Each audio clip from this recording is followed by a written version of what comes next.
This is in response to the Explain Evolution Challenge. I wish to address a slightly different question that is related, namely the question of science and religion. I actually believe that science behaves very much like a religion. It consists of a set of beliefs which must be taken on faith. There are actions we perform that aren't exactly ritualistic but might be considered ritualistic in other religions, such as washing our hands before we eat, or deciding when to plant crops and harvest crops, which we explain using science, but the function is much the same, sort of deciding how to live our lives in an improved manner given some reason that we can attribute to our religion or science or whatever. Science has been founded upon observations of the universe, which scientists have taken over the millennia, and as we perform those experiments, we perform them over and over again, and we start seeing the same results. And from that, we try to think, oh well, I did this 1,000 times. I dropped this ball and it fell, and it took 3 seconds from a height of X. And perhaps on the 1,001st time, it'll take the same amount. And you start to understand that there's repeatability here, and we can perhaps try to develop a theory to explain this. But that theory, maybe you are Newton and you come up with the theory of gravity and the laws of the forces of the universe, and you're able to explain a lot. And then you can drop a ball from a different height that you've never dropped that ball from before, and you can predict that it'll take this much time because you have this theory. It's predictable. However, that it's still based on faith, that you could have dropped that ball 1,000 times and there really could have been little invisible green men you can't see that were pulling the ball down, and the 1,001st time they just decided not to, and you wouldn't know that. There was no way of telling. You just have to take it on faith that those observations you've seen, that what you see through your eyes and feel and touch is really what's going on, and you're not sort of being tricked by whatever force. Now, as we go back, however, the issue is that science is still fundamentally based on faith, that we can't actually explain currently the origins of the universe. There are a great deal of theories about the Big Bang, but before the Big Bang, it's very hard to tell, as information was largely considered destroyed by the Big Bang, and it's not clear that information traveled through the Big Bang. Clearly there's information from the Big Bang, but that is before that. Was there information before the Big Bang that somehow was maintained and then kept being present, and then is transferred to what we consider time equals 0 and on? It's not clear at all, so it's very hard to tell what's going on before the universe. Certain string theorists have ideas, but it's not clear if that will pan out. So we might never know what is happening sort of outside or beyond or before our universe. So we have to sort of take on faith that these rules we're coming up with, these laws, do in fact explain the universe from as far back as we can tell, and are predictable. And then from that, there's other issues that I think, things that like chemistry and biology and the question at hand, evolution, come out of that. They're just following this process of observation and theory, and it gets a bit more shaky when you come to evolution, and it's a lot easier, I think, to challenge and sometimes harder to grasp, because it's been so separated from the really basic laws of the universe to sort of a more extrapolated, well, we observed this animal do this action, and we think therefore the animal will do that action somewhere else, and well, I saw in this other case the animal didn't do that, so behavior and stuff like this is so complicated that it's very hard to tell. And it's easy for someone to be like, well, what if there's a outside force like God sort of telling that creature what to do, or maybe a spirit inhabiting that creature, depending on your religion.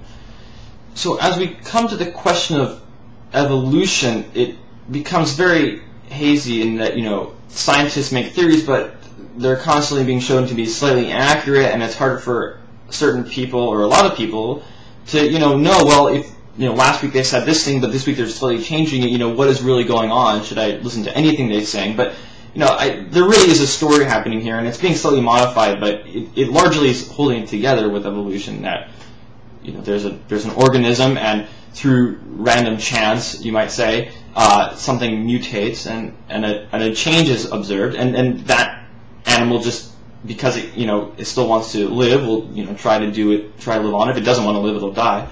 And perhaps that animal will survive better than its neighbors. Perhaps it won't. Perhaps it'll survive about the same. And So evolution is just the process of, if it can happen, it will. So if that change happens and that animal can survive, it will survive, and then that probably will be transferred down. So evolution is just, just it happens because it can. And if things can evolve, because evolution can exist and things can evolve, and the opportunities presented themselves, they do evolve.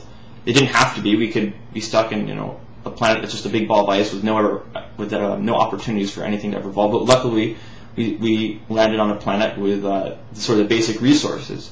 And it looks like things in evolution have started with RNA, and that's sort of the basic founding of the universe. Of the life is RNA, and RNA is able to replicate itself in certain situations where you can have ribosomes that are kind of completely made up of RNA, so it can be sort of self-replicating, and that's sort of the foundations of life. And then you can sort of imagine that through mutations, because these RNA are not very stable, that you can get a new type of improved ribosome, or maybe eventually start getting coding for other things that I think eventually happens, like proteins, and then DNA comes a little bit later and all that.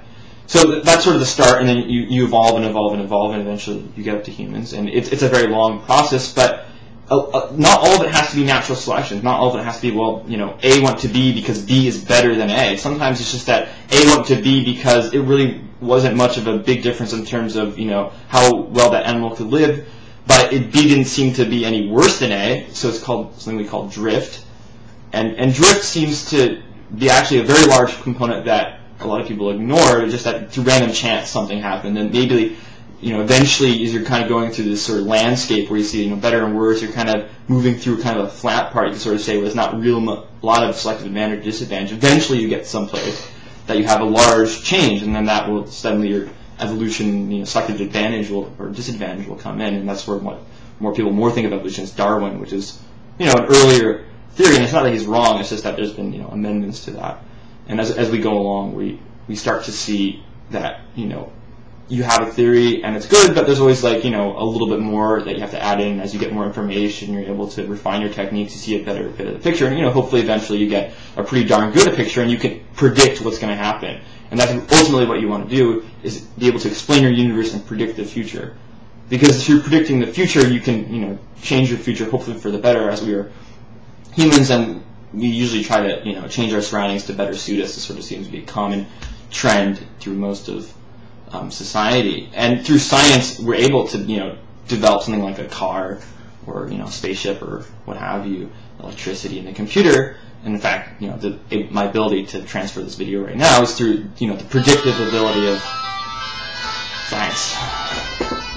So at the end of this, I think where I'm going is that science is a religion. You have fundamental beliefs, axioms of science. I mean, even physics has axioms that you must, take on faith. And math has these axioms, like 1 + 1 = 2. That's an axiom. You have to just take it on faith. If you don't believe that, well, so be it. But if you're willing to accept these axioms, and they're sort of, parallel, is if you believe in God, that's sort of the equivalent in a lot of religions. Or if you believe in this set of beliefs like the Bible and Jesus, or if you're Hindu, you have like Dharma and karma and all those things. And if you believe in it, then you're sort of a member of this religion, and it's not mutually exclusive. You can sort of it's not like it's like an all or nothing. You can believe in certain parts of science and sort of not believe other parts, depending on which axioms you sort of believe in. But if you take the whole thing, it really acts as its own religion and sort of guides us. And a lot of people who are scientists or believe in science don't like to admit that, because religion to them is sort of like a lesser thing. Like, oh, you have to take things on faith. You're just a mystical being up high. But it really is the same, and it's in my opinion has some of the most evidence. It's the best religion, but it's not the only religion. It doesn't have to be right. It could be that any one of the other religions, or a combination, or some such is in fact what's going on, or something that no one has any idea about. In fact, it's something completely different out of the possibilities that our minds can comprehend, because it's just outside of it. But I think I believe in science. It is my religion. It has explained the most in the universe in my life, and which is what I'm interested in.